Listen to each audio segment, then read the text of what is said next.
Galijašević tvrdi da se ova ideologija snažno oslanja na sistematsko prekrajanje istorije, a posebno perioda Drugog svjetskog rata. A kako on to dokazuje?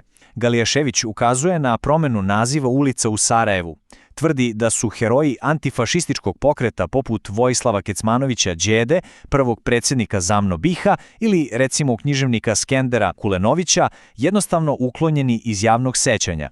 A na njihovo mesto, kaže on, dolaze ličnosti koje naziva kolaboracionistima i fašističkim slugama. Da bi potkrepio ovu tezu o revizionizmu, Galijašević iznosi čitav niz tvrdnji. Navodi da je Alija Izetbegović 46. osuđen na 3 godine zatvora zbog kolaboracije. Ističe da je 13. SS Handžar divizija bila najbrojnija SS divizija u celom Trećem rajhu. Organizaciju Mladi muslimani direktno naziva kolaboracionističkom i ogrankom muslimske braće. Zbog svega ovoga on postavlja pitanje kako se uopšte može govoriti o antifašizmu u Sarajevu.